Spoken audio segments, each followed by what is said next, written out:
Pemirsa, bakal calon presiden PDI Perjuangan Ganjar Pranowo menyatakan semua tokoh masih punya peluang yang sama untuk menjadi pendampingnya. Teman-teman juga sudah tahu. Namun Ganjar menyebut prioritas partainya saat ini adalah penyusunan waktu, bukan soal siapa calon wakil presiden yang akan mendampinginya. Ganjar menyatakan di tengah waktu menuju masa pendaftaran yang semakin pendek, partai pengusung menggodok nama bakal cawapres sambil mematangkan struktur organisasi tim pemenangan. Dulu kita menyiapkan dari justru waktu dulu ya, karena kita sudah tahu waktunya makin pendek. Tadi dari tim menyiapkan jagoannya kan Pak Arief nih, Arief Wibowo nih. Jadi menyiapkan jagoannya, maka TPN juga menyiapkan seluruh strukturnya, materinya, termasuk proses-proses penjadwalan.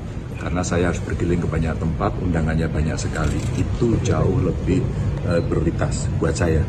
Karena saya menjadi mantainya, maka saya menyiapkan diri yang dibantu oleh tim-tim ini semuanya, sehingga nanti sinkron dengan kawan-kawan partai pengusung, sinkron dengan kawan-kawan relawan yang ada di daerah. Jadi materi hari ini itu lebih teknis. Daerah mana saja yang jadi prioritas? Kenapa? Daerah-daerah mana saja prioritas? Gambar yang paling gampang ya seluruh Indonesia semua prioritas, representasinya dari beberapa wilayah, dan itulah yang sedang akan kita siapkan. Karena Indonesia ya semua prioritas. Bahkan teman-teman Indonesia yang sedang di luar negeri aja prioritas. Mereka juga Zoom bicara dengan saya soal prioritas.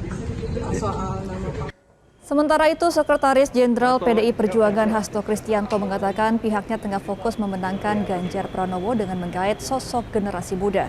Sebelumnya, nama putra sulung Presiden Joko Widodo, Gibran Rakabuming Raka, digadang-gadang maju dalam Pilpres 2024. Di tengah dinamika politik, PDI Perjuangan menilai berbagai kemungkinan dapat terjadi.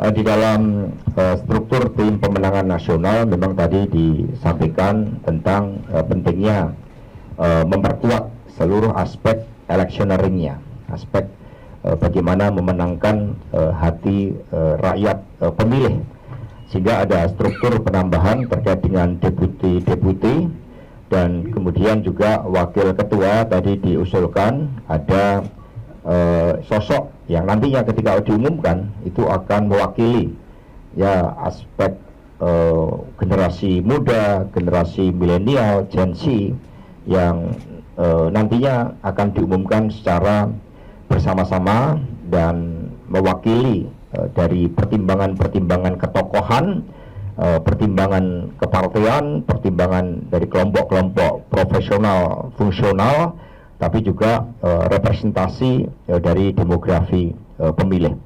Sehingga ini sudah semakin lengkap karena arahan dari para ketua umum tentang tim pemenangan nasional ini agar bekerja secara efektif dalam waktu kampanye yang relatif singkat. Jadi semua dikaji.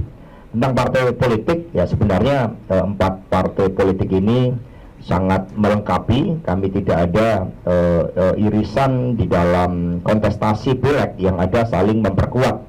Ya, PD Perjuangan, kemudian bersama Hanura, Perindo, ini kan berkontestasi dengan partai-partai kekaryaan kalau kita menggunakan klasifikasi pada masa Pak Harto. Kemudian P3 ini beririsan juga dengan PKS, dengan PKB, dengan Partai Nasdem, dengan Partai Demokrat, ya, sehingga pemetaan secara detail dari peta pemilu legislatif dan pemilu presiden sudah dilakukan, dan ini sebagai basis di dalam penyusunan strategi pemenangan. Jelajahi cara baru mendapatkan informasi. Download Metro TV Extend sekarang.